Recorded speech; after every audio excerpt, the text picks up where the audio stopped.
아리파트너 대표 조지훈입니다. 오늘 제가 발표할 주제는 지식사업센터의 급증, 공실률도 증가입니다. 발표 순서는 다음과 같습니다. 건축허가 증가의 진실, 지식사업센터 인기 현상, 분양 방식의 변화, 중공업 지역의 토지가격 상승, 공공기관의 토지 매각 현황, 지식사업센터의 공실률과 수익률, 문제점, 브랜드 관리 부재, 시장 환경의 변화 순서로 발표하겠습니다. 요즘 지식사업센터 정말 핫하죠? 모든 시행사가 관심을 가지고 있는 상품입니다. 기존 시행사뿐만 아니라 자산운용사, 신탁사, 증권사, 건설사까지 참여하고 있습니다. 그럼 지식사업센터가 얼마나 급증했을까요? 수도권 건축허가 데이터를 중심으로 한번 살펴보도록 하겠습니다. 지식사업센터는 2000년 벤처붐이 일기 시작할 때부터 건축허가가 비슷하게 상승하기 시작했습니다. 2000년대 초반부터 2013년까지 매년 30건 전후의 건축허가가 진행되었는데 2014년 이후 조금씩 상승 곡선을 보이다가 2020년에 피크에 달합니다. 그런데 서울, 인천, 수도권 외곽 지역은 건축허가 건수나 면적이 평균 연도와 비슷하거나 조금 늘었지만 경기도 지역의 허가 건수가 급증하였습니다. 경기 지역의 허가 건수는 공공기관의 토지 분양과 연관되어 있으니 잠시 후에 다시 말씀드리겠습니다. 그럼 지식사업센터의 인기 이유 뭘까요? 2021년 현재 우리나라 부동산 중에 불장이 아닌 건 없죠. 아파트, 오피스텔, 하이엔드, 생수. 이제는 다시 도생, 주거용 오피스텔인가요? 하지만 투자자들한테 가장 인기가 좋은 곳은 지식사업센터입니다. 요즘 중국인들도 투자를 하고 있습니다. 인기 요인은 그동안의 학습효과겠죠. 문정동 2014년에 950만원에 분양했는데 금년 7월 2600만원에 매매되고 있습니다. 성동구 성수동의 경우 2014년에 1000만원에 분양했는데 현재 여기도 마찬가지로 2600만원에 매매되고 있습니다. 안양시도 마찬가지입니다. 2015년에 650만원에 분양했는데 현재 1100만원에 거래되고 있습니다. 그런데 매물이 없습니다. 귀한 거죠. 가격은 점점 오르고 있습니다. 그리고 신규 분양 현장에서 분양이 끝나자마자 조금 지나면 평당 2천만원에서 1억까지 프리미엄이 붙고 있습니다. 누가 봐도 매력적이죠.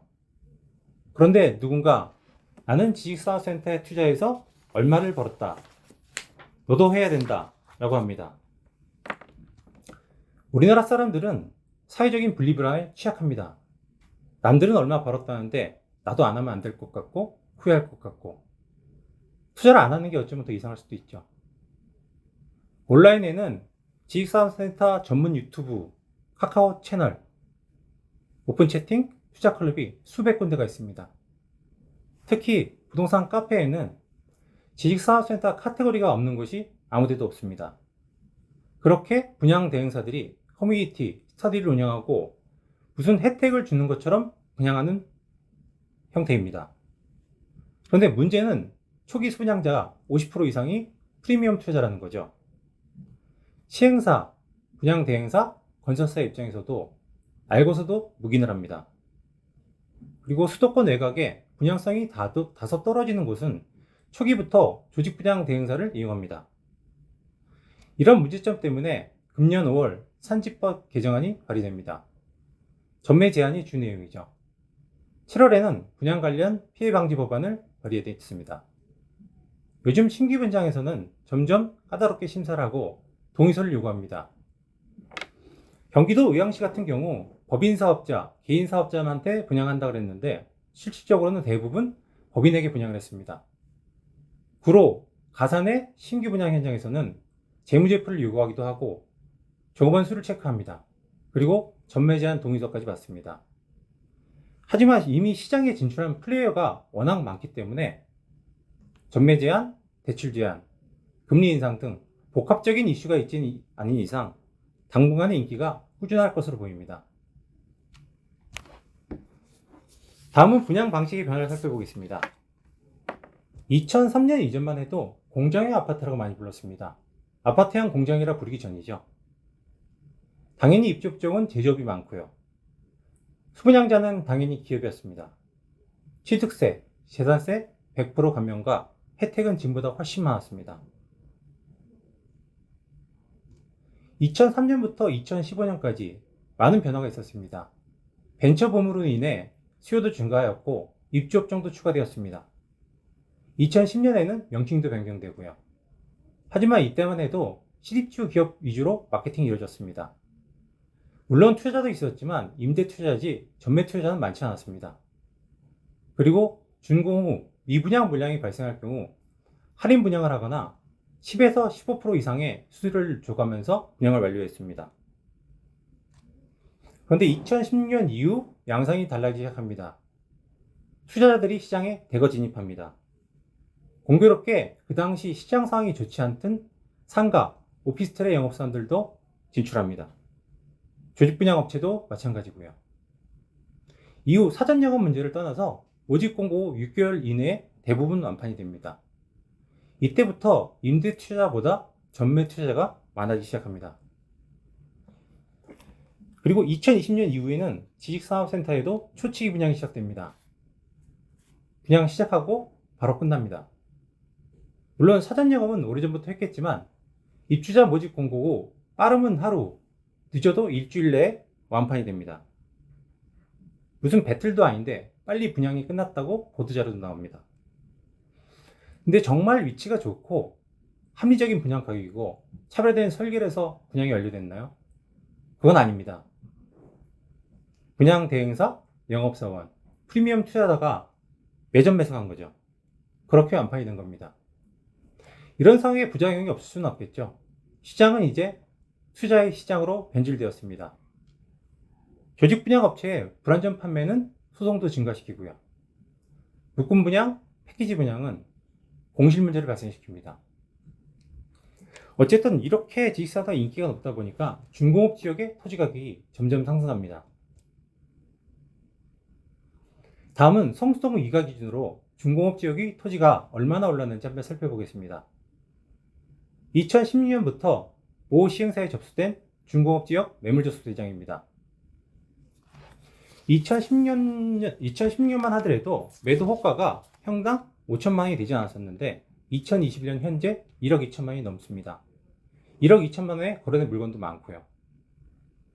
대로변에 같은 경우는 1억 4천까지도 부르고 있습니다. 정말 오늘 내일 부르는 가격이 틀립니다. 그런데 그래프를 보면 알겠지만 2019년까지만 해도 그렇게 가격 변동이 심하지 않았었는데 2020년부터 급격하게 상승합니다. 성수동뿐만 아니라 중공업 지역 인기가 있는 토지는 최근 1년간 매매 가격이 2배 이상 상승했습니다. 토지 가격이 상승하면 당연히 분양 가격도 상승이 되는 거죠. 하지만 지식사업센터의 특징, 오르는 분양 가격만큼 임대료가 오르지 않습니다. 임대료가 오르지 않는 이유는 하나입니다. 임대 매물이 많기 때문입니다. 수요는 그만큼 많지 않은데요. 그리고 지역별로 좀 차이가 있긴 하지만 초과공급의 문제는 분명히 있습니다. 다음은 공공기관의 토지 매각 현황입니다. SH, LH, 지방도시공사 등에서 분양한 토지 목록입니다. 중공업 지역에 토지가 많지 않으니 자금력 있는 시행사들은 자족시설 용지, 도시지원 용지에 관심을 가집니다. 그렇게 2013년 문정동을 시작해서 2021년 6월 고양시 지축까지 매각된 면적이 약 24만 평이 넘습니다. 연면적으로 따졌을 때는 145만 평 이상 건축된 거죠. 수도권 평균 연면적이 13,000평이니까 어마어마한 규모입니다. 고양시, 하남시, 다산 신도시, 동탄 테크노밸리. 물론 강동구, 광서구, 송도 신도도 일부 있지만 경기도가 대부분입니다. 앞서 말씀드린 수도권 지식사업센터 건축허가가 급격하게 증가한 이유는 경기도 신도시의 자족시설 용지, 도시지원시설 용지 공급의 영향이 큽니다. 이렇게 신도시에 어마어마하게 공급된 지식사업센터의 공실 문제는 어쩌면 당연한 결과입니다. 그럼 오늘 제일 중요한 지식사업자의 공실률과 수익률을 한번 살펴보겠습니다. 가장 심각한 것은 방금 말씀드린 신도시의 근린상가입니다. 평균 공실률이 30%가 넘습니다. 현지부동산에서는 1년 공실은 애교라고도 합니다. 동탄 테크노밸리, 하남미사, 남양주 진건, 경기도 파주, 고양시, 송도 신도시. 현지에 가서 보면 참담할 정도입니다. 신도시는 중고급 지역보다 비교적 저렴한 가격에 공급받았는데도 불구하고 수요 예측도 하지 않고 별다른 고민 없이 이렇게 많이 근린상가를 넣은 것은 무리가 아닌가 싶습니다. 가산동, 구로동 마찬가지입니다. 이면도로나 건물 내측은 공실이 많습니다. 그리고 금융기관의 통폐합으로 1층에 위치한 은행들이 대부분 없어지고 있습니다. 공실이 발생하는 거죠. 그리고 구로 가산도 마찬가지지만 지식사업센터에 있는 편의점, 스타벅스는 주말에 영업하지 않습니다. 평일 저녁, 주말에는 사람이 없다는 얘기죠. 그리고 공실률이야 제3자가 볼 수 있는 객관적인 지표지만 수분양자 입장에서 더 심각한 문제는 공실 기간입니다. 1년 이상 공실이 됐을 때 버틸 수가 있을까요? 공실 상태에서 매월 관리비, 금융이자가 지출되니 기간이 길어지면 경제적, 정신적으로 고통이 커집니다. 다음은 공장의 공실률을 살펴보겠습니다. 이미 공장은 양극화 현상이 일어나고 있습니다. 앞서 말씀드린 성수동, 문정동이 제일 핫하죠. 그곳은 공실률이 굉장히 낮고 중고급 지역 대부분의 공실률은 5% 이하입니다. 서울 오피스 빌딩 공실률보다 훨씬 낮습니다. 그런데 신도시 경우는 어떨까요? 기본적으로 10에서 15% 이상의 공실률을 보이고 있습니다. 중고급 지역과 5에서 10% 이상 차이를 보이고 있습니다. 물론 신도시가 자리 잡기까지 어느 정도 시간이 필요하겠지만 공급이 많았던 지역은 비슷한 공실률을 보일 것으로 예상됩니다. 또한 준공업 지역의 1, 2세대 노후된 지식사업센터 같은 경우는 기존 임차인이나 소유자가 신규 분양 지식사업센터로 갈아타는 수요가 많아서 공실이 급격하게 늘어가고 있는 상황입니다. 여기서 중요한 문제, 지식사업센터의 공장 문제입니다. 공장의 공실률은 다른 부동산과 다르게 좀 봐야 됩니다. 오피스 빌딩, 오피스텔은 임대형 부동산입니다. 하지만 지식사업센터는 원칙적으로 직접 사용해야 합니다. 분양률이 100%라면 공실률이 0%여야 정상이죠. 그런데 공실률이 높다는 것은 그 건물에 임대 투자가 그만큼 많다는 뜻입니다. 어떤 스타디 투자클럽에서는 지식사업센터가 임대형 부동산이 아니라 가치 투자형 부동산이라고 얘기를 하고 있는데 이자만 좀 내다가 몇 년 뒤에 매매하면 된다고 합니다. 그런데 프리미엄까지 주고 사고 몇 년 동안 임차인이 없을 경우 투자자가 버틸 수가 있을까요? 쉽지 않습니다. 다음은 지식사업센터의 수익률을 한번 보겠습니다. 서울의 중공업 지역 같은 경우는 분양가격, 매매가격이 급격하게 상승했습니다. 그래서 최근에 분양을 받거나 매매로 구입한 투자자는 수익률을 3%를 기대하기 어렵습니다.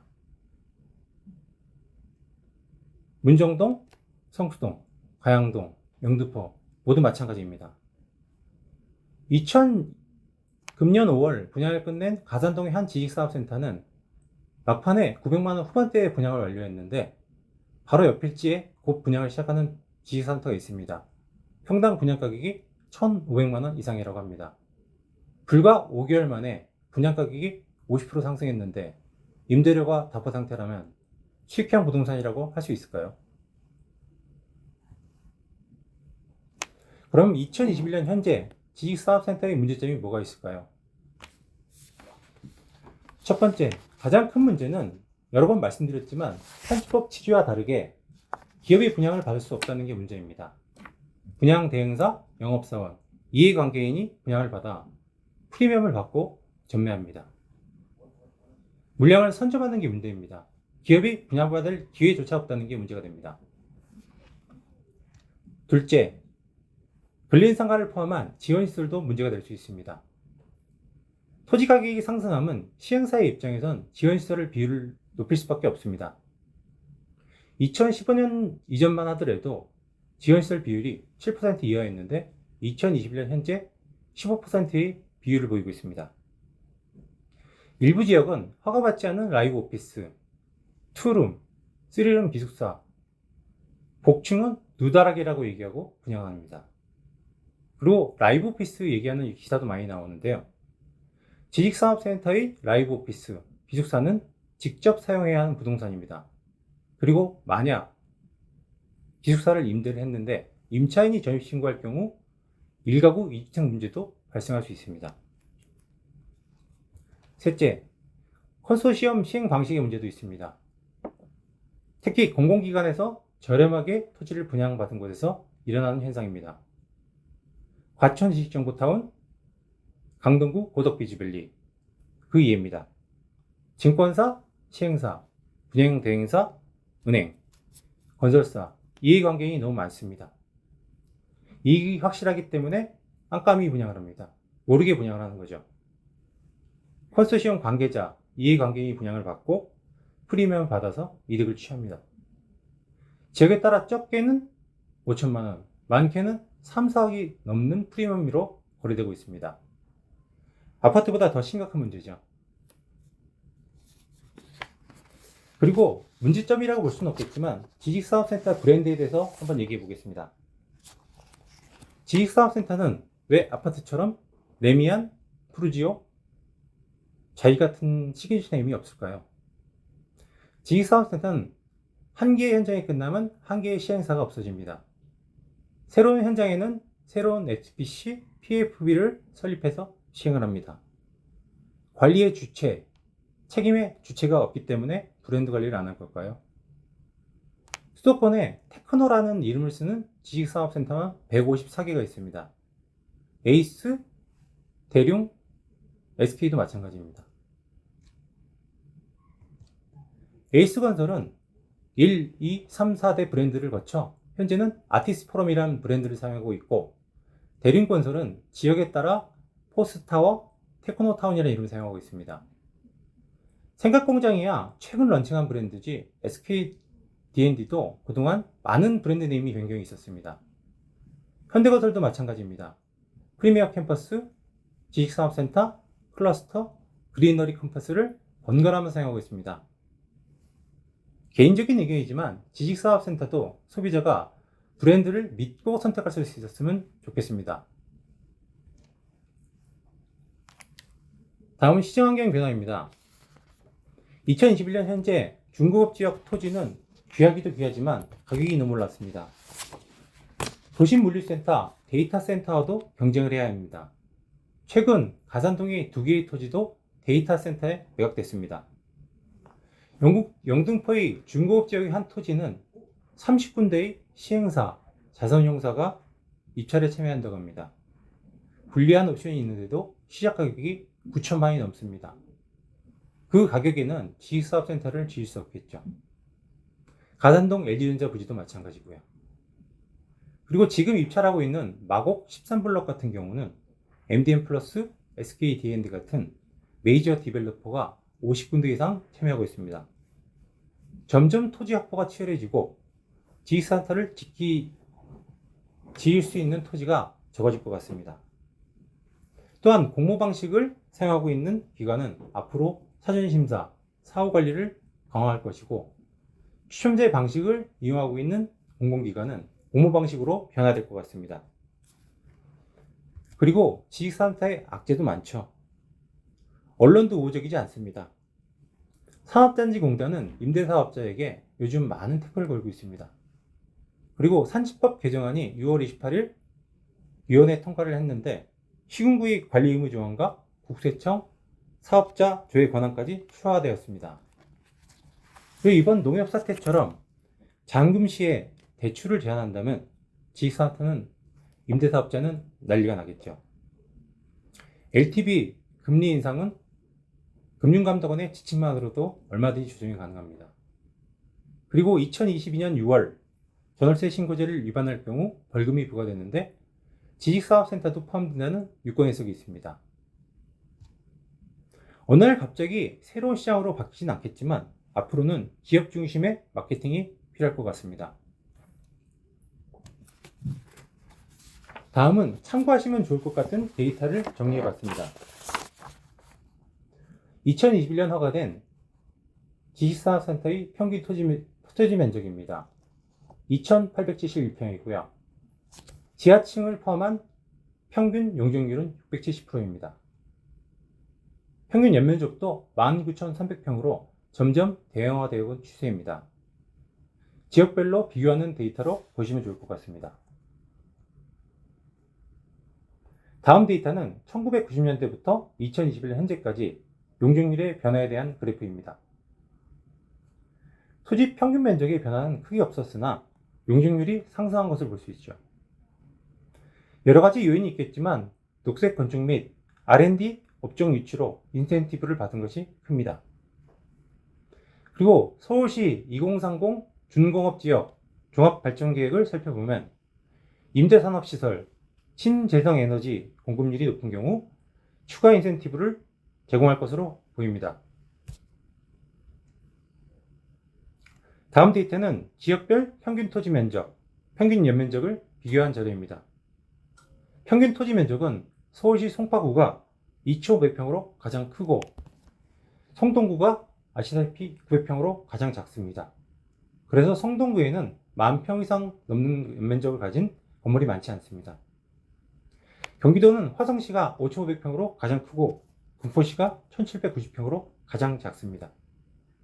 인천광역시는 연수구가 약 7,390평으로 가장 크고 미철구가 가장 작습니다. 평균 용적률은 지역별로 특수성이 있어서 일반하기는 어렵죠.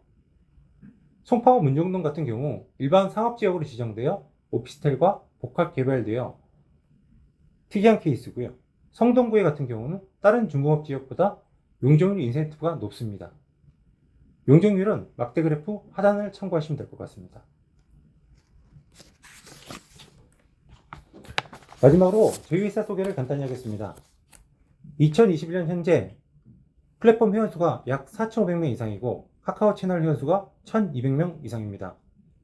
정기적으로 지식사업센터의 종합분석, 시장분석, 실거래가 분석, 업종 분석 데이터를 블로그, 카카오 채널, 기업 등에 제공하고 있습니다. 2022년부터는 분기별 마켓 리포트도 제공할 예정입니다. 다음은 업무 제휴 현황입니다. 먼저 프로테크 포럼의 정의원으로 활동하고 있고 공유오피스, 오피스 플랫폼과 제휴하고 있습니다. 시행사 2곳, 자산운용사 1곳과 PMM을 진행하고 있고 한국판 뉴딜 사업의 하나인 메타버스를 플랫폼에 적용 중에 있습니다. 그리고 정기적이진 않지만 공공기관, 증권사, 금융기관의 자문 및 컨설팅을 하고 있습니다. 오늘 준비한 내용이 여기까지입니다. 발표한 내용 중에 궁금한 부분이 있으면 별도로 연락 주십시오. 감사합니다.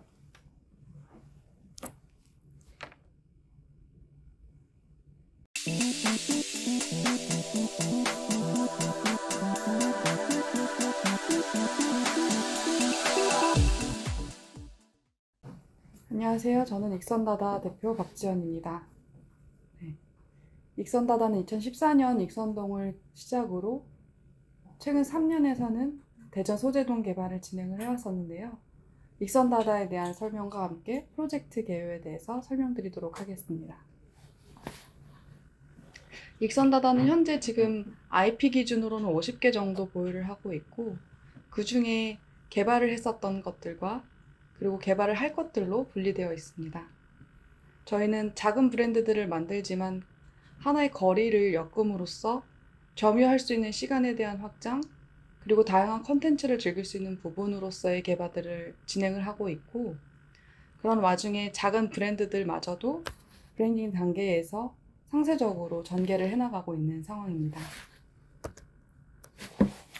2014년 저희는 종로구 익선동을 시작으로 2018년도 저희가 다른 프로젝트도 진행을 해보면서 2019년도에는 대전 동구 소재동 철도 관사촌 도시재생 마을에 대한 개발을 진행을 하게 되었었습니다. 지금은 서울의 중구에 있는 위치에 대한 프로젝트로 전개를 해나가고 있는 단계에 있습니다. 그러면서 전라남도 순천이라던가 익산, 그리고 제주도 일부 지역들을 마스터 플랜과 함께 개발을 진행을 하고 있습니다.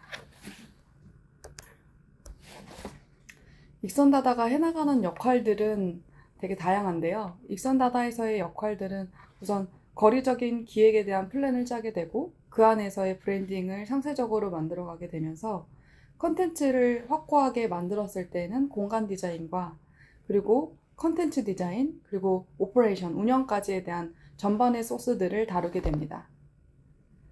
브랜드 개발 및 공간에 대한 전반적인 필요에 대한 프로세스들을 진행을 하게 됩니다. 저희가 시작했었던 2014년 익선동에 대한 이야기를 먼저 시작을 하게 될 텐데요. 익선동 때는 저와 박하나 대표가 공동 창업으로 있는 익선다다를 만들게 된 시점이기도 합니다. 익선동을 처음 2014년도에 발견했을 때는 마치 할머니 동네에 온 듯한 오래된 느낌과 그리고 개발이 아무것도 되어 있지 않은 상황과 가로등 하나 없었던 그 골목들이 생각이 나는데요. 뭔가 서울 사대문 안에 남겨져 있는 유일한 섬이라는 이미지와 동일하면서 때로는 너무 시골 같은 느낌들이 전개되어 있어서 새로운 모습들을 발견하게 되었었습니다. 뭔가 바쁜 생활 속에서 천천히 흘러가는 곳 같은 거리에 대한 모습도 있었고 느리더라도 뭔가 사람의 손으로 읽어내면 어떨까라는 생각을 갖게 되었습니다. 익선동은 1920년대 정세군 선생으로부터 시작을 한 동네입니다. 독립운동가를 후원하기 위해서 부동산 분양을 하는 형태로 개발을 진행을 했었고 지금 현 시대에서는 디벨로퍼로 칭하고 있으며 북한과 서촌 그리고 익선동을 개발을 하게 됐었던 인물입니다. 그렇게 역사적 가치와 역사적 이야기가 있었던 곳을 기반으로 저희는 고서를 참고하고 구전들을 참고하면서 이야기들을 전개하게 되었고 저희가 스토리를 기반으로 새로운 이야기들을 덧붙여서 거리 기획을 진행하면서 개발을 하게 되었는데요. 항상 고층 개발만이 답인 것들로 나열되던 그 시점에 저희는 단층 개발 그리고 역사적 가치로서 남겨져야 될 것들이 왜 남겨져야 되는가를 저희가 고민하게 되었고 그런 와중에 그렇다면 어떠한 형태로 거리를 묶어서 이야기를 할 수 있는가 그리고 그 거리에 대한 카테고리를 어떻게 분리할 수 있는가 그리고 그 거리에 대한 키워드를 어떤 걸로 선정할 수 있는가를 2014년 프로젝트를 시작을 하면서 기획을 하게 됩니다. 그에 따르면서 백투 아날로그로 돌아가지만 새로운 아날로그의 형태를 보여주자라는 개념으로 뉴 아날로그라는 하나의 컨셉으로 저희가 기획을 하게 됩니다. 종로 3가 4번 출구 그 CU 편의점을 지나서 보면 박스의 형태로 익선동의 동네가 한 3개의 골목으로 분리가 되어 있는데요. 그 동네에서의 개발을 진행을 한다고 하더라도 단순히 고층 개발이 아니란 단층 개발 그리고 내지는 리노베이션이기 때문에 그 카테고리를 선정함에 있어서 먹을거리와 볼거리 그리고 들을거리, 느낄거리 이렇게 거리에 대한 요소를 나누게 되고 하루 이상 이 동네를 머물다 가면서 스토리를 기반으로 조금 더 이해를 했으면 좋겠다라는 마음을 갖고 하나의 기획을 추가하게 됩니다. 그 부분은 스테이인데요. 저희가 프로젝트 1차를 완료하는 시점 그리고 2차로 들어가기 직전의 단계의 스테이를 진행하게 됩니다. 그것 또한 이 4개의 지역, 4개의 사방면에 있는 골목 안에서 어떠한 배분으로 그리고 어떠한 시각으로 둘지 어떠한 점유 시간을 기준으로 둘지에 대한 계획을 토대로 콘텐츠에 대한 배열을 재정리하게 됩니다. 그러면서 저희가 되게 다수의 브랜드들을 만들게 되었었는데요. 브랜드를 차근히 하나씩 설명을 드리자면 처음에는 서울의 날개 지역에 있었던 익선동에 대한 이야기를 기반으로 풀어보다 보니 익동다방이라는 카페를 만들게 되었고 익동다방이란 카페는 운영을 진행을 하면서 핸드드립으로 저희가 커피를 내려드리는 컨텐츠이기도 했었고 그리고 사무실이 따로 없었던 시점이어서 대부분의 아티스트와 문학에 대한 컨텐츠들을 교류할 수 있는 팀원들 그리고 새로운 컨텐츠를 같이 풀어갈 팀원들을 모집하면서 만들었었던 매장 중에 하나입니다. 그러면서 2014년에서 15년 넘어가던 찰나에 그로서런트 개념으로 12달이라는 브랜드를 오픈하게 됩니다. 12달은 그 1년 동안 자연이 주는 즐거움이라는 컨셉을 갖고 많은 대기업에서 그로서런트 개념을 아이템을 풀게 되었었는데요.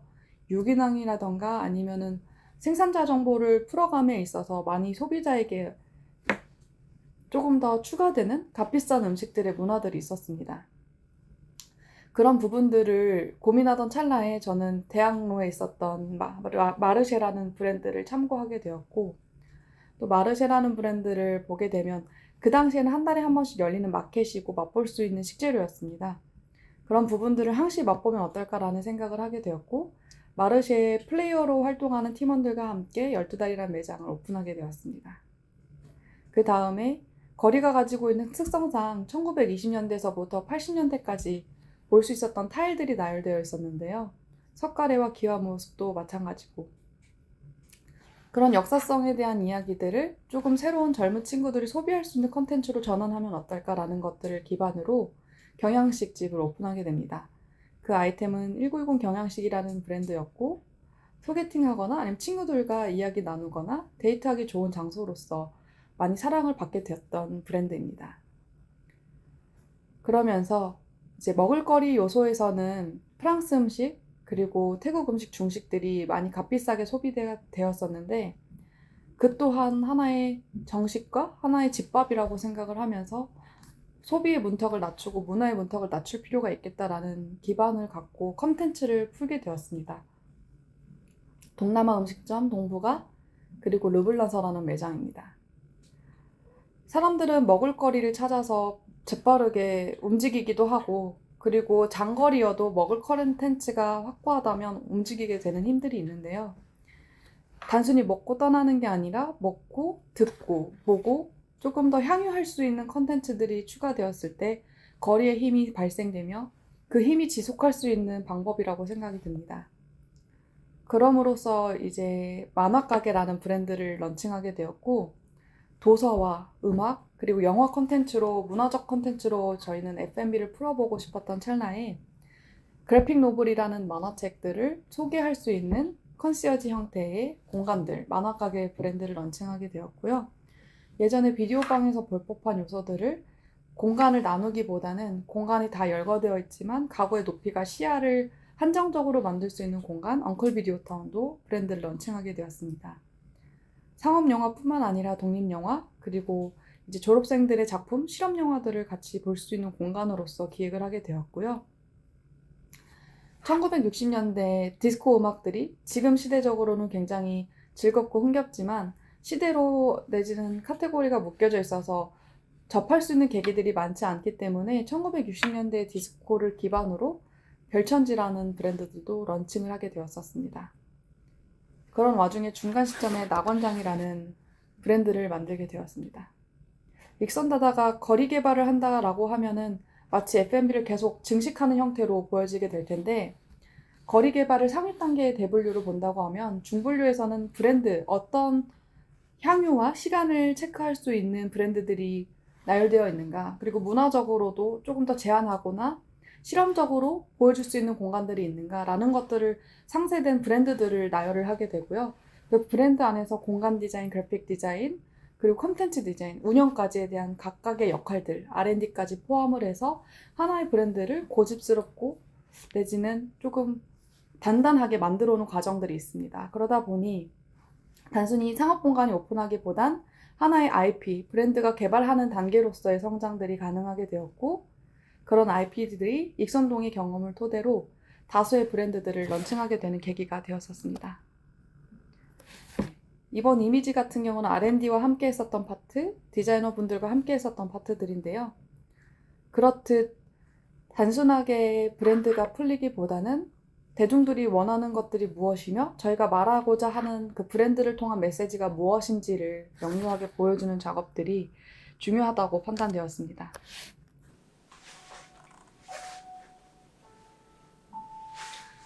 익선다다가 진행했었던 브랜드 중에 제일 고생이 많았기도 했고 보람차기도 했었던 브랜드가 낙원장이라는 프로젝트였습니다.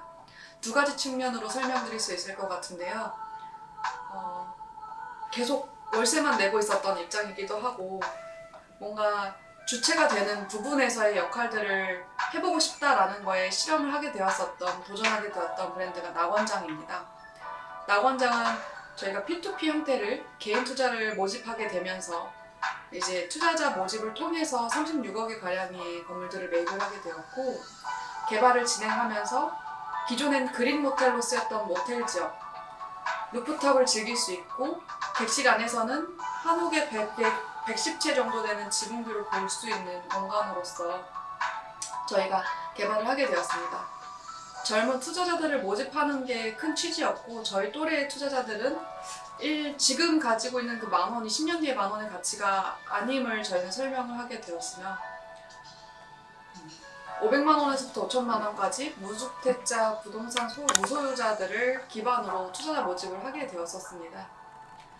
그리고 디자인적 측면에서는 하나의 컨셉을 가진 룸이 아니라 서울권의 활동이거나 한국 디자이너들에 대한 제품들을 모듈화시켜서 가구 패브릭, 캐피스트리, 기타 등등에 대한 라인업들을 팀원들을 구축했고, 하나의 객실을 모듈화시키게 되었습니다.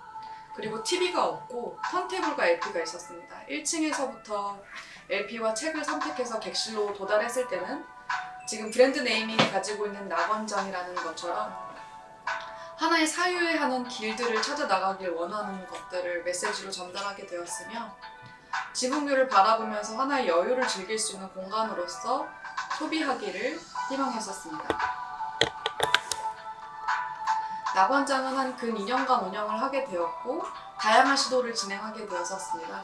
2층엔 다이닝을 진행하게 되었었고, 1층에선 카페테리아를 운영하게 되었으며, 루프탑을 운영하게 되는 옥상 부분에서도 많은 소비자들과 접점들이 있었는데요. 이렇듯 낙원장이 많은 사랑을 받게 되기도 했었고, 투자자 모집에서도 험난한 과정들이 있었지만 덕분에 많은 사랑을 받게 된 계기가 아닐까라는 생각을 하게 됩니다. 그러면서 익선동에서 프로젝트를 전개해 나가면서 회사가 나아갈 방향, 그리고 익선다다가 말하는 도시재생의 관점에서의 개발, 이런 것들을 어떻게 풀어갈까라는 생각을 가지게 되었었고, 소재동을 풀어가면서는 익선동 때 하지 못했던 정확한 아카이빙의 형태, 그리고 임대차 형태에서만 컨텐츠가 진행되다 보니까 휘발될 수밖에 없는 상황, IP는 보유하고 있더라도 이 IP에 대한 확장, 이런 부분들에 대한 솔루션을 어떻게 구축할까라는 고민들을 해오게 되었고, 그러는 찰나에 소재동을 만나게 되었습니다. 소재동 또한 익선동과 비슷한 스토리를 갖고 있는데요. 일제강점기 시대 때 서울에서부터 부산을 엮는 경부선을 만드는 위치에 있었고, 소재호라고 하는 호수는 일본군들이 매봉산을 깎아서 호수를 메꿔서 그들의 하나의 빌리지를 만들게 되었습니다. 철도관사촌을 만들게 되었고, 그 앞에 경부선 대전역을 만들게 되었습니다. 그러면서 호수였던 자리가 철도 노동자들을 위한 철도 관사촌이 되었고, 그 다음에는 시대가 지나면서 1970년대에서부터 지금까지는 계속해서 세력하는 동네로 전향이 되었었습니다. 이처럼 소재동의 관사천은 대전 역사와 생활들을 좀 살펴볼 수 있었고, 역사의 장소적으로도 보존할 만한 활용도에서도 충분하다라는 그런 가치를 가지고 있다라는 생각을 하게 되면서 프로젝트를 진행하게 되었습니다.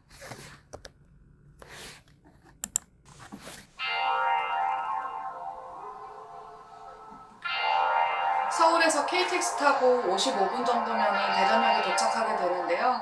대전역에서 걸어서 3, 4분 거리면 소재동을 만나볼 수 있었습니다. 그러나 대전에 거주하시는 분들도 소재동을 잘 모르셨던 상황이었어요. 대부분의 개발이 소재동보다는 앞쪽에 있는 대전역 기준의 앞에 있는 타운이 계속 개발되고 있었던 상황이기도 하고, 세력한 동네로서 계속해서 유지되다 보니 소재동을 들춰내거나 소재동을 인지하고 있는 대중들은 많지 않았었습니다.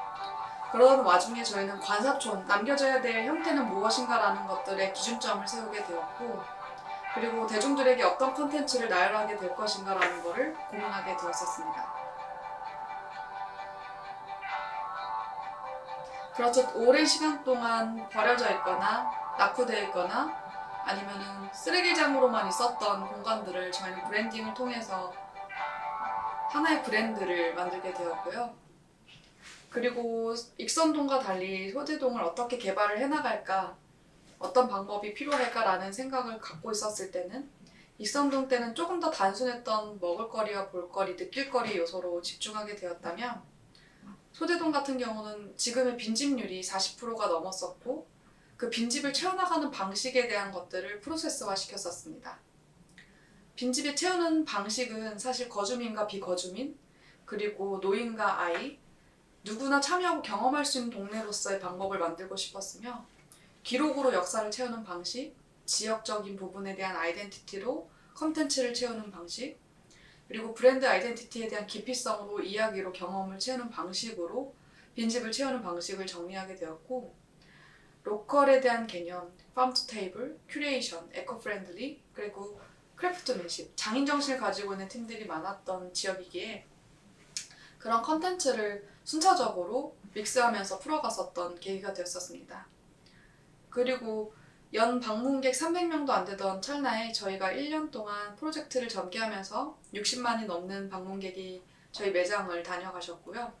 그 거리와 매장을 다녀가면서 단순히 식사를 하고 가는 게 아니라 소재동에 대한 제반적인 이야기, 이런 부분에 대한 아이덴티티를 풀어가는 과정에 집중하게 되었습니다. 보통 맵을 보게 되면 세 가지 타입으로 나눠지게 되는데요. 맛집을 가고 오래된 전통에 대한 공간들을 둘러보고 그리고 또 다른 새로운 공간들을 찾아 나가게 되는 경로로 보게 되는데 소재동을 기획을 했을 땐 저희는 공공시설과 상업시설로 구분을 하게 되었고 상업시설에 따른 부분에서는 브랜드 아이덴티티가 지역적인 부분을 많이 담고 있어서 로컬 아이덴티티로 볼 수 있는 아이템들이 어디에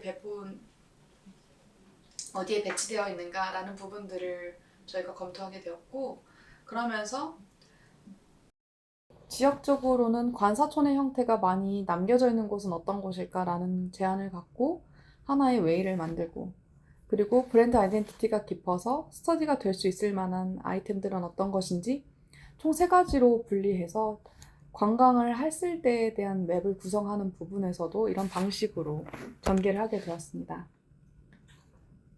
단순히 익선동 때는 하나의 브랜드를 만들어가면서 확장해 나가는 단계, 다른 브랜드를 많이 소개하는 단계를 전개했었다면 소재동 때는 어떤 방식으로 아카이빙을 통해서 역사적인 부분을 알려주며 매장이 아니라 거리 안에서도 사이니지와 인포그래픽을 통해서 어떻게 이야기를 전개할 것인가 라는 것들을 많이 고민하게 되었고 집집마다 붙어있는 명판에서부터 안내판까지 모든 동네에 대한 제반 작업을 진행하게 됐었습니다.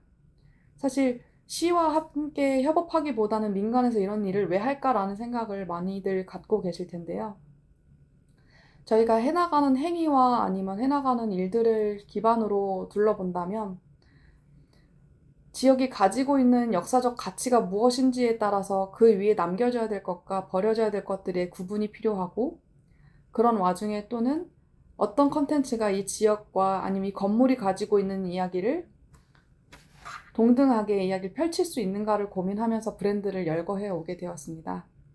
그러다 보니 집에서 보여지는 입구에서의 역사적 이야기, 어떤 집이었는지, 어떤 소재였는지, 동네에서는 어떤 이야기를 담고 있었는지, 어떤 시간들이 있었는지를 보여주는 작업들을 주체적으로 진행을 하는 계기가 되었었던 것 같습니다.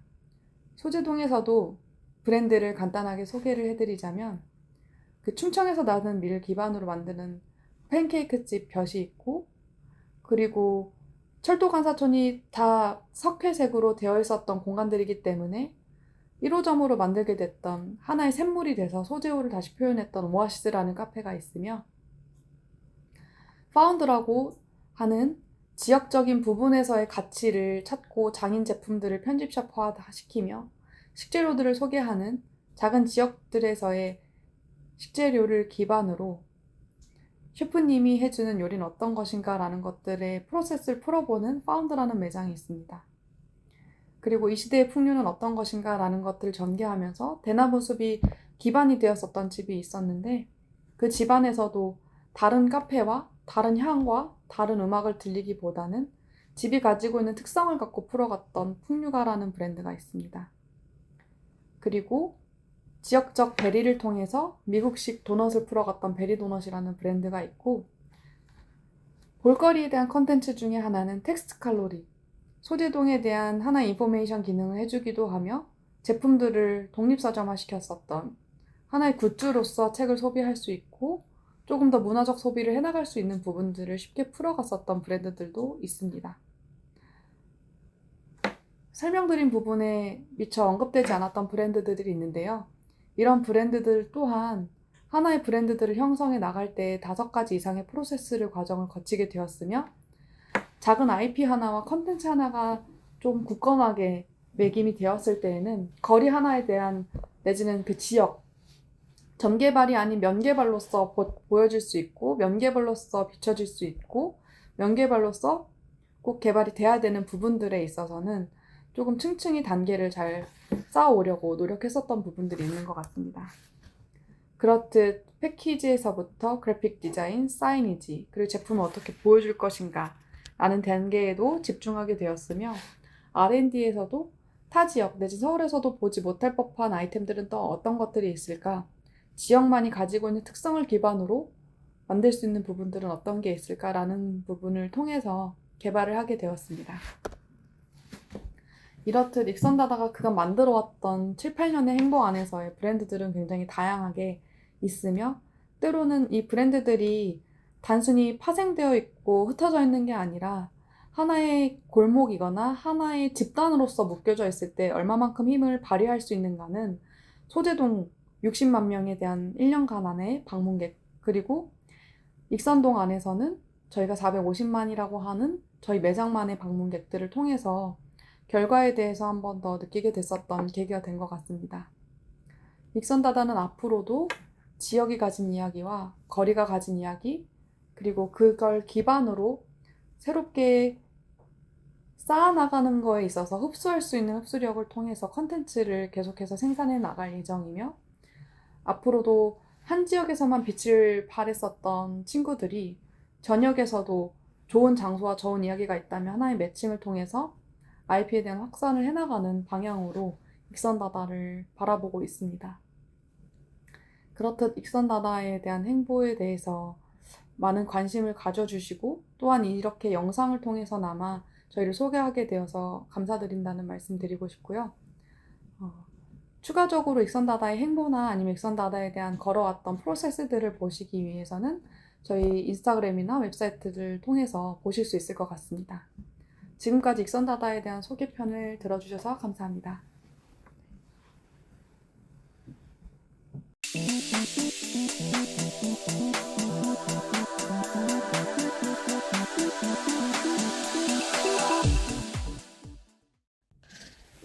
안녕하십니까. 한국토지신탁의 도시재생사업본부장 박진수입니다.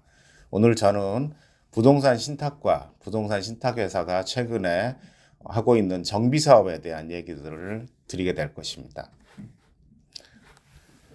부동산 신탁회사는 작년 기준으로 총 14개 신탁사가 있습니다. 한국토지신탁을 중심으로 해서 90년대 중반에 설립된 KB부동산 신탁, 대한토지신탁, 그리고 교보자산신탁 4-5개 회사가 90년대 중반에 설립됐고 그 이후에 2000년대 초중반에 설립된 회사들 그리고 최근에 2019년도에 설립된 3개 회사에서 총 14개 회사가 있습니다. 현재 부동산 신탁사의 전체 자산 규모는 약 한 6조 정도 그리고 자기자본은 4조 정도에 이르고 있습니다. 부동산 신탁사 시장의 추이를 보면 2014년도에 수주 기준입니다. 수주 금액 기준으로 했을 때 약 한 5천억 정도에서 2020년도에는 1조 5천억까지 성장을 했습니다. 금년도에는 약 한 6월까지 1조 정도, 연말까지는 1조 8천억 정도 성장할 걸로 예상을 하고 있습니다. 2004년도부터 기준으로 했을 때 전체적으로 시장이 약 한 30% 내지 40% 정도 성장을 하고 있는 고성장 시장이라고 말씀드릴 수 있을 것 같습니다. 부동산 신탁사의 역사에 대해서 간단하게 말씀을 드리겠습니다. 1989년도에 지금은 이제 한국부동산원인 전신인 한국감정원의 직원 20여 명이 업무 다각화를 목적으로 일본에 출장을 갔습니다. 한 달 정도 출장을 갔을 때 새로운 비즈니스 모델로 우리 한국에도 부동산 신탁업을 하는 게 어떠냐 그런 의견이 있었고 결국 91년도에 한국감정원의 자회사인 한국부동산신탁, 성업공사, 지금은 캠코입니다만은 성업공사의 자회사인 대한부동산신탁이 91년도에 설립이 됩니다. 물론 이 두 개 회사는 97년도, 98년도 IMF 상황에서 두 개 회사가 클린뱅크와 배드뱅크로 나뉘면서 클린뱅크가 한국자산신탁으로 지금 2001년도에 새롭게 재설립을 하게 됩니다. 96년도에 한국토지신탁이 한국토지공사의 자회사로, 그리고 KB은행의 자회사인 KB부동산신탁이 설립이 되고 97년도에 주택공제부동산신탁이 설립이 됐는데 2001년도에 군인공제의 자회사인 대한토지신탁으로 이렇게 변화가 있게 됩니다. 그리고 98년도에 교보, 삼성, 흥국생명이 주축이 된 생보부동산신탁이 설립이 되는데 이후에 최근에 교보자산신탁으로 변경이 됩니다. 그리고 2000년도 넘어와서 2001년도에 코랑코 자산신탁, 2004년도에 다올부동산신탁이 설립이 되는데 2010년에 하나금융지주로 병합되면서 현재 하나자산신탁, 그리고 2007년도에 국제자산신탁, 현재는 신한금융 계열로 인수가 됐습니다. 그리고 아시아신탁, 현재는 우리금융으로 인수가 됐습니다. 그리고 2009년도에 무궁화신탁, 코리아신탁, 10년 후 2018년도에 신영부동산신탁, 한국투자부동산신탁, 대신자산신탁, 이렇게 3개 회사가 설립됨으로써 현재 14개의 부동산 신탁사가 영업을 하고 있습니다. 부동산 신탁은 신탁 제도 및 상품에 대해서 말씀을 드리겠습니다. 신탁의 상품은 금전 신탁과 금전 외 신탁으로 나뉘는데 부동산 신탁은 금전 외 신탁에 해당이 됩니다. 부동산 신탁은 크게 개발 사업을 수반하는 토지 신탁과 개발 사업을 크게 수반하지 않는 관리 처분 신탁, 그리고 대리사무, 분양관리 신탁으로 나뉘게 됩니다. 개발 사업과 관련해서 신탁회사가 자금을 조달하는, 사업에 대한 사업비를 조달하는 의무인 차입형 토지 신탁이 있고, 위탁사 또는 시공사가 자금을 조달하는 비차입형 토지 신탁이 있습니다. 신탁의 일반적인 구조는 토지 등 소유자인 부동산 소유자인 위탁자가 신탁회사인 수탁자에게 신탁을 맡기게 되면 신탁회사는 사업계획을 수립해서 시공사를 선정하고 필요한 자금을 금융기관으로부터 조달하고 개발한 상품을 수분양자에게 분양하게 됩니다. 그리고 분양 대금이 들어오면 공사비라든지 또는 금융기관에 조달된 자금을 상환하고 최종적으로 토지 소유자인 위탁자에게 수익을 교부하는 그런 방식으로 진행이 됩니다.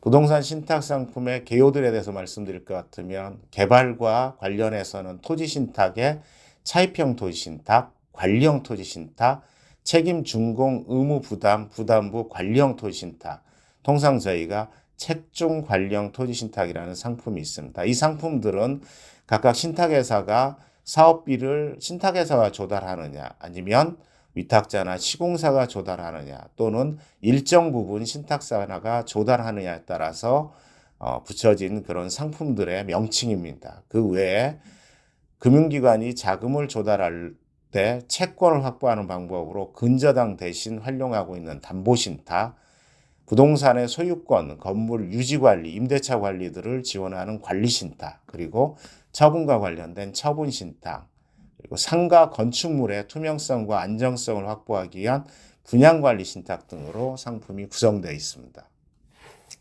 부동산 신탁 상품은 좀 특별히 개발과 관련된 차입형 토지신탁, 일반관리형, 그리고 책중관리형 상품과 비교해서는 차입형 토지신탁은 신탁회사인 수탁사가 자금의 조달 의무를 부담하게 됩니다. 일반관리형은 수탁사인 신탁사가 아니고 위탁사나 또는 시공사가 자금을 사업비를 조달하게 되고, 책중관리형은 조건 실행 전에, 즉 그러니까는 시공사가 부도 이전, 기한이익 상실이 일어나기 이전에는 위탁자와 시공사가, 그리고 만약에 시공사가 부도나 기한이익 상실이 발생하는 경우에는 수탁사인 신탁사가 자금을 조달하는 것에 따라서 각각 달리 명칭이 있습니다. 그거에 따라 신탁 보수는 최대 4%에서 0.3% 내지 2%로 다양하게 그런 상품이 구성되어 있습니다. 현재는 책중 관리형 토지 신탁 사업이 가장 많이 사용되고 있습니다. 신탁회사가 또 부수적인 업무로서 리츠의 AMC 역할, 자산관리회사 역할을 하고 있습니다. 부동산 투자회사라는 페이퍼 컴퍼니에서 실제적으로 업무를 담당하는 자산관리회사, AMC 회사를 신탁회사가 운영하고 있으며 부동산 투자회사는 다수의 투자자로부터 자금을 모집해서 부동산을 매입하거나 개발하는 유가증권, 즉 주식을 투자자에게 분배하고 나중에 수익이 발생하면 수익을 배분하는 방식으로 사업을 진행하고 있으며 이 리츠를 통한 부동산의 유동성을 증대시키고 소액 투자자의 부동산 투자 기회를 확대하기 위해서 최근에 리츠 시장이 크게 활성화되고 있습니다. 여기서 신탁회사는 페이퍼 컴퍼니는 리츠 회사의 자금과 여러 가지 업무를 담당하는 자산관리회사 AMC 역할을 수행하고 있습니다. 또한 리츠의 변형적인 형태로 공공지원, 민간 임대주택 사업을 기금을 활용해서 신탁회사가 적극적으로 운영하고 있으며 약 한 50개에서 70개 사업이 신탁사가 자산관리로서 관리하고 있는 공공지원 임대주택 사업이 활발하게 진행 중에 있습니다. 다음은 신탁회사가 운영하는 신탁 정비 사업에 대해서 말씀드리도록 하겠습니다. 도시 및 주거 환경법의 근거에 따라서 도시 기반 시설을 새로 정비하거나 주택 등 건축물을 개량 건축하는 주거 환경 사업을 통상 저희가 도시정비 사업이라고 하고 있습니다. 도시정비 사업은 기본적으로 전면 철거를 원칙으로 하고 있기 때문에 현 정부가 주관하고 있는 도시 재생 사업, 건물을 일부 남겨두거나 리모델링을 하고 있는 도시 재생 사업과는 구분되어 진행하고 있습니다. 도시정비 사업은 크게 기반시설이 극히 열악한 지역에 사는 주거 환경 개선 사업, 이거는 정부나 지방자치단체가 사업 시행자가 돼서 진행하는 사업입니다. 그리고 기반시설이 열악한 재개발 사업, 민간 사업이지만은 민간 조합이나 또는 사업 시행자에게 수용권을 줌으로써 공공의 성격이 가미된 재개발 사업과 기반시설이 양호한 재건축 사업, 통상 공동주택, 아파트에 대한 재건축 사업이 일반적으로 이루어지는 민간 사업으로 구성이 되어 있습니다.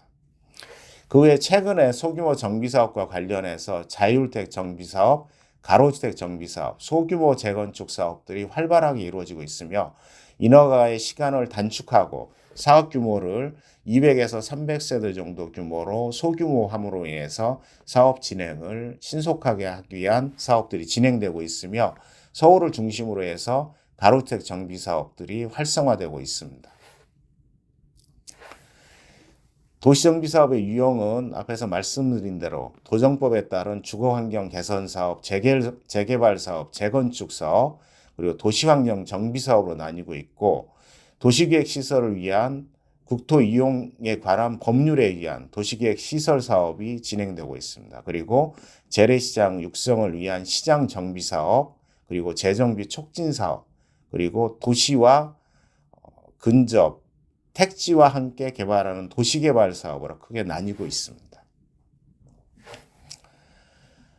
도시정비사업과 관련해서 신탁회사가 신탁정비사업에 참여하는 방식은 재개발 사업에서는 앞에서 말씀드린 대로 정비 기반시설이 부족하고 노후도에 따라서 진행하게 되는데 신탁사가 시행자 또는 사업 대행자, 공동 시행자로 참여를 하고 있습니다. 재건축 사업은 민간 사업입니다. 준공은 30년 이상이 지나서 안전진단을 통과한 이후에 사업을 진행하게 되는데 신탁회사는 사업 시행자나 대행자로 참여할 수 있습니다. 도시환경 정비사업, 최근에는 도시환경 정비사업이 재개발 사업으로 편입되긴 했습니다만 마찬가지로 대행자, 공동 시행자로 참여할 수가 있으며 가로주택 정비사업은 시행자와 대행자로 신탁회사가 참여를 하고 있습니다. 시장 정비사업은 현재 시행자나 대행자로 참여할 수 없고 조합과 함께 공동 시행자로 참여할 수 있습니다. 그러면 신탁회사가 정비사업에 참여하게 된 배경은 어떤 것인지에 대해서 말씀드리도록 하겠습니다. 2015년 9월 달에 도시 및 주거 환경 정비법이 개정되면서 신탁회사가 정비사업에 참여하게 됩니다. 지정 개발자로 참여하게 되는데 이때 참여하게 된 참여 배경은 조합과 시공사 간의 여러 가지 갈등이 있어서 사업이 진행되지 못하고 오랜 기간 사업 지원에 따른 사업비 고갈로 인한 그런 사업들, 그리고 공공지원의 어려움으로 인해서 사업비가 없어 사업을 못하는 경우가 태반이었습니다. 그래서 조합이 설립되지 않거나 조합이 설립돼도 5년 내지 7년 동안 사업이 진행되지 않음으로 인해서 곳곳에서 갈등이 일어나고 있었고, 또 시공사와 조합 간의 여러 가지 갈등 사항이 있어서 중공공 역할을 수행할 수 있는 금융기관인 신탁회사가 새로운 플레이어로서 참여하는 게 어떠냐라는 의견들이 있었고, 2014년도부터 관련 법인 도시 및 주거 환경 정비법 개정 작업이 진행이 돼서 2015년 9월 달에 도정법이 개정되고 2016년 3월 달부터 신탁사가 지정 개발자로서 참여하는 길이 열리게 됐습니다.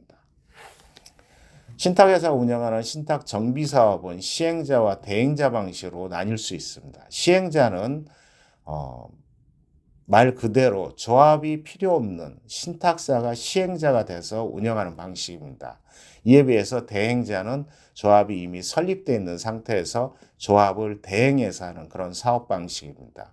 조합의 설립 요건 또는 시행자의 지정 요건은 재개발 사업은 토지 등 소유자의 4분의 3, 토지 면적의 2분의 2 이상의 동의, 재건축 사업은 4분의 3 토지 등 소유자의 동의, 토지 면적의 4분의 3의 동의, 그리고 비주택단지에서는 3분의 2 이상의 토지 면적의 동의가 있을 경우 시행자가 되고 조합 설립이 되게 됩니다. 신탁사의 지정은 마찬가지로 조합 설립에 준하는 시행자이기 때문에 시행자 지정을 받으면 조합이 설립된 것과 같은 효과가 있습니다. 그리고 대행자는 토지 등 소유자, 조합원의 과반수 이상의 동의가 있으면 신탁사가 지정 개발자로서 지정이 되게 됩니다. 시행자인 경우는 조합이 없기 때문에 주민 의견 수렴을 위한 정비사업위원회라는 단체가 구성이 되고, 대행자에선 조합이 있기 때문에 조합의 의사결정에 따라서 신탁사가 대행자로서의 역할을 수행하게 됩니다. 사업 시행자 방식의 절차도에 대해서 설명을 드리겠습니다. 토지 등 소유자 등이 정비사업위원회를 구성하고, 이 정비사업위원회를 통해서 토지 등 소유자의 의견을 들어서 신탁회사를 지정개발자로 선정을 하게 됩니다. 그럼 신탁회사가 사업 지정자가 되어서 이 사업 지정자의 과정은 서울시 같은 경우는 구청, 시장 군수인 경우는 시장 군수의 허가를 받아서 지정 신청에 따른 지정 고시가 일어나면 사업 시행자로서 지정이 됩니다. 지정이 되면 신탁회사는 정비사업위원회와 함께 사업 추진 방안에 대해서 정기적인 회의를 통해서 사업을 추진하게 되는데, 시공사를 선정하고 정비사업 전문 관리업체 등 관련 업체들을 선정해서 사업을 인허가와 그 다음에 사업을 진행하게 되며, 관리처분 인가 이후에는 허그의 보증을 통해서 사업비를 조달해서 이주 철거한 이후에 사업을 진행하는 그런 방식입니다. 사업 대행자 방식은 조합이 있기 때문에 조합원들이 조합에 신탁을 하고, 조합이 사업 대행자인 신탁회사의 재신탁을 통해서 사업이 이루어집니다.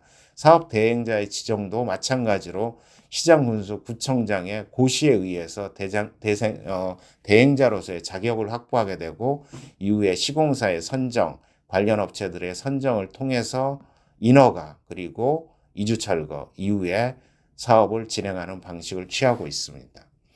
제일 큰 차이는 사업 시행자는 조합이 없다는 거, 그리고 사업 대행자는 조합이 있다는 차이고, 신탁사 회사 입장에서는 사업 시행자가 됐을 때는 훨씬 더 많은 의무를 부담하게 되는 그런 구조입니다. 조합 방식과 신탁 방식에 대해서 비교를 해보겠습니다. 조합 방식인 경우는 처음에 추진위원회 승인을 받아서 그 다음에 조합을 설립하고, 이후에 그 이전에 위원회 승인 이전에는 안전진단을 받아야 됩니다. 이런 일련의 과정의 절차를 거쳐서 사업 시행인가, 그 다음에 시공사의 선정, 그 다음에 관리처분인가, 이주철거의 과정을 거치게 되는데, 신탁 방식을 활용할 경우에 조합 설립을 하지 않는 경우에는 신탁회사가 직접 사업 시행자 지정을 진행하기 때문에 조합 설립보다는 훨씬 시간을 단축할 수 있는, 저희가 통상 신탁 방식으로 했을 때는 약 한 1년 6개월 정도 사업 기간이 단축되는 그런 효과들을 실제적으로 경험하고 있습니다. 신탁사가 도시정비 사업에서의 진행 과정, 절차들에 대해서 말씀드릴 것 같으면, 먼저 신탁회사가 사업 대행자나 시행자로 지정 고시가 되면 시공사 선정을 바로 하게 됩니다. 서울 같은 경우에는 시공사 선정이 사업 시행 인가가 나야만이 가능하지만, 신탁 방식에서는 신탁회사가 사업 시행자나 지정자로 선정이 되면은 언제나 시공사 선정이 가능하기 때문에 조기에 시공사 선정을 해서 조합 또는 신탁사, 시공사와 함께 사업계획을 수립해서 정비계획 변경, 그리고 인허가 절차, 건축 심의, 사업 시행 인가를 거쳐서 이후에 감정평가 이후에 관리처분, 그리고 이주 철거를 진행하고 착공 분양해서 공사하고 준공 입주하고 그 다음에 이전 고시 이후에 조합을 해산하는 과정으로 진행하게 됩니다. 전체 신탁사의 현재 수주 잔고는 2016년부터 시작해서 약 5년 동안 금년 6월까지 6,235억의 수주 잔고를 보이고 있습니다. 공사 규모, 통상 저희가 이제 시공사의 수주 규모를 공사비 기준으로 할 텐데, 공사비 기준으로 했을 때는 약 18조 정도의 수주 잔고가 있다고 보면 될 것 같습니다. 현재 전체 신탁사가 수주하고 있는 세대 수는 약 한 7만 세대입니다.